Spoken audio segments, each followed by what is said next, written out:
Hi, this is JB Helm. Thanks for tuning in to my channel.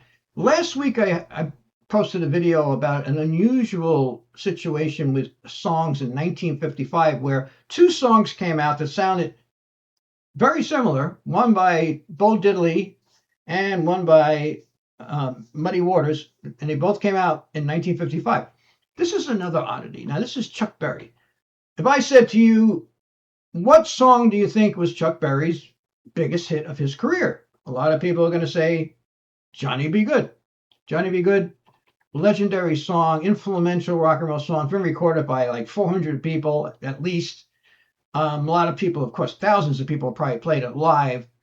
I think the whole chord, the progression in the song, I think is influential alone. I mean, a lot of songs were built off of Chuck Berry songs. But that song Johnny B. Good only went to number 8 when it came out in 1958. Chuck Berry's number one hit in 1958, I mean, in his career, was in 1972. Now, I have a lot of these Billboard classic rock and roll CDs. I buy them used. I haven't bought them in years because now, with all the streaming and everything. But when I used to buy CDs, you can get, here's one $5.80. You can get 1972. And I like to burn them in this way. If I want to make a song, of CDs, my own song list, I can burn a compilation and listen to it in the car or whatever.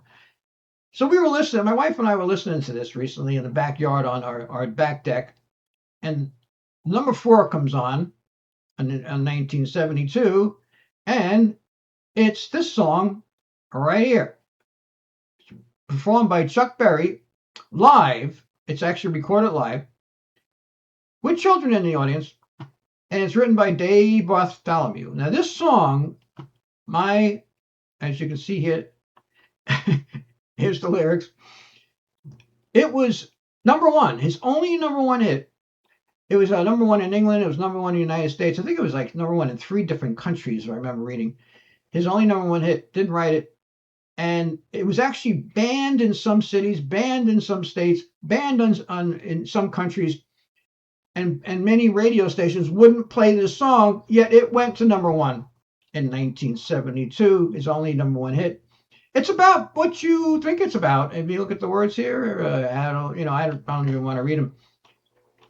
It's a novelty song, obviously, but not a very good one, in my opinion. It's actually, it's the type of song when it comes on, like on this CD, you just skip right over it because it's so ridiculous.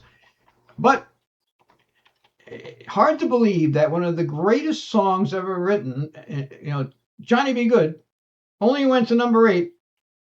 But this song went to number 1. My ding thing.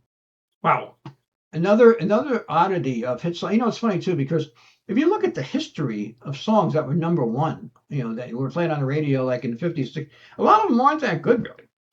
We have, I work out about a half a mile away from here at or they call it the rec center, which is the town, gym. And a lot of times, they have these 2 televisions. A lot of times they put on an oldie stations. And unfortunately, they put on a station where they're playing like, music from the 1950s, a lot of it, and sometimes 60s.